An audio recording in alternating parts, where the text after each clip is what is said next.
I used to believe I had married the perfect man. Ethan Kim was charming, gentle, and impossibly attentive, the kind of husband every woman dreamed of.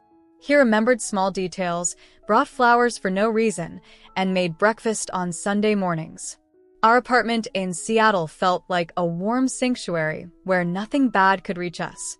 I thought fate had been kind to me. I thought love had finally chosen me. But fate had a different story to tell.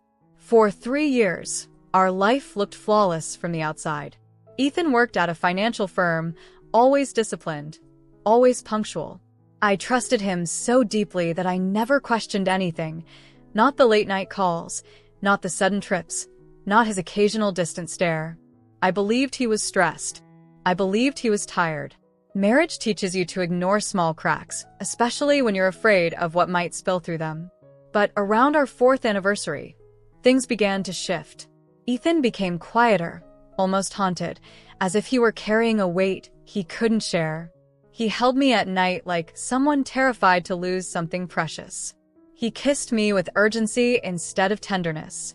And when I asked if he was all right, he always answered the same thing. "I'm fine. As long as you're here." Something in his voice made my skin prickle. It was a single envelope that shattered the illusion. I found it tucked inside one of Ethan's jackets while doing laundry. No name on the front, just a date. Inside, there was a photograph of my husband standing with 2 men I had never seen before. The 3 of them looked tense, whispering in an alley at night. Ethan's expression wasn't nervous, it was cold, calculated, like a stranger wearing my husband's face. My heartbeat thundered as I stared at the picture. I tried to rationalize it. Maybe it was work, maybe he was helping someone, maybe it wasn't what it looked like. But the unease was undeniable. That night, when Ethan came home, I watched him closely. The way he removed his tie, the way he avoided my eyes, the way he touched me gently, almost too gently, like he feared I would break. For the first time, he felt unfamiliar. The next morning, Ethan left early for a meeting. But something inside me refused to stay still. I followed him, carefully, quietly, keeping a distance as he walked through the city. My chest tightened when he didn't go to his office. Instead, he entered a small cafe in a quiet neighborhood. Through the window, I saw him sit across from a man wearing a dark coat. Their conversation looked tense. Ethan kept checking the door. I pressed my hand against the cold glass, trying to decipher their expressions. Then the man slid something across the table, a flash drive. Ethan took it fast, hiding it inside his jacket with emotion that was far too practiced. My stomach dropped. My gentle, predictable husband moved like someone used to secrets, someone used to danger. Panic swirled in my chest as I backed away, terrified he would see me. That night at home, Ethan acted normal. Too normal.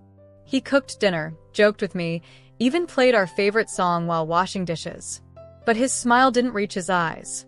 I wanted to confront him, to scream and demand the truth, but fear glued my words in place. I studied his face, searching for the man I married. But all I could see was a mask, one I hadn't realized he'd been wearing for years. Unable to hold it in anymore, I searched his office after he fell asleep. My hands trembled as I opened drawers, lifted folders, checked under false bottoms. Nothing. No explanation. No clue. Until I found a locked metal box inside the bottom drawer. My fingers shook as I tried to open it. No luck. The box was cold, heavy, ominous. And the knowledge of its existence terrified me more than anything inside could. The next morning, Ethan glanced at me in a way that made my blood freeze. His smile was soft, but his eyes, they were sharp, almost calculating. "Did you sleep well?" he asked. The question sounded innocent, but something in his tone made me realize he knew. He knew I had searched. He knew I had doubts. And instead of anger, he looked disappointed, as if the secret he'd tried so hard to hide was finally slipping. Everything exploded the night the power went out. The apartment plunged into darkness, and before I could call his name, Ethan appeared behind me, breathless, holding that same metal box. "We need to talk," he said, voice low. My heart pounded as he placed the box on the table and opened it. Inside were IDs, 6 of them, all with Ethan's face, all with different names. My knees nearly gave out. Ethan looked at me with a mixture of guilt and desperation. I didn't want you to find out like this. His voice cracked. He told me he used to work undercover, infiltrating financial crime networks. He had lived under multiple identities, carrying secrets that could get him killed. When I met you, he whispered, I wasn't supposed to fall in love. But he did, and that made him vulnerable. My hands shook as I flipped through the IDs. Agent, analyst, handler, man with no past, man with too many pasts. The man I had married existed, just not entirely. I asked why he kept it from me. He said he wanted to protect me. The less you knew, the safer you were, he said. But now they're watching again. My breath hitched. Who? I asked. He answered with a terrible calmness. Everyone. As the storm raged outside, Ethan confessed everything. The threats, the file he received at the cafe, the reason he looked so haunted. Someone from his past resurfaced, demanding information. They wanted him back in the field, and if he refused, they would use me as leverage. My entire body went cold. I had thought the worst betrayal was lies. But the real betrayal was danger, the kind I never knew I had been living beside. When he finally admitted he planned to disappear to keep me safe, something inside me shattered. You were going to leave me? I whispered. Ethan's eyes filled with tears. To save you, he answered. Loving me has put a target on your back. The fear in his expression wasn't for himself, it was for me. And that truth broke me more than any lie ever could. In the days that followed, tension hung over the apartment like fog. I jumped at every noise, every shadow. Ethan stayed close, watching windows, checking locks, sleeping lightly with one ear open.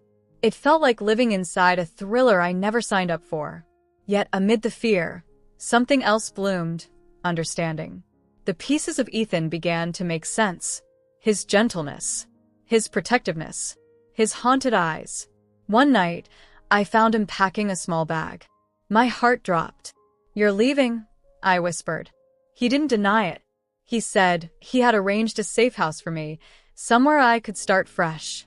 I won't let them hurt you, he said, even if it means you'll hate me forever. His voice trembled. In that moment, I realized he wasn't choosing to abandon me. He was choosing to sacrifice himself. I grabbed his hands before he could pull away. I married you, I said, tears streaming. Not the identity you gave me. You. He shook his head, whispering that love was not enough to keep me safe. But I refused to let fear decide our fate. If we run together, I said. For the first time, his mask fell completely. He broke. He cried. He held me like he had never held me before. We left at dawn. The city was quiet, wrapped in pale blue light. Ethan kept glancing at the mirrors, driving with the precision of someone who had lived half his life in shadows. I stared at him, memorizing every line of his face. He wasn't perfect. He wasn't who I thought he was. But he was mine. And maybe love wasn't about certainty, but about choosing someone even when the truth is terrifying. We crossed the state line as the sun rose, painting the sky in gold. Ethan reached over, brushing tears from my cheeks. I'm sorry you had to find out this way, he whispered. I took his hand. I'd rather know the truth, I said, and face it with you. For the first time in weeks, he smiled, soft, real, unguarded. The man I married, and the man he truly was finally became one. And despite everything, I realized I still chose him.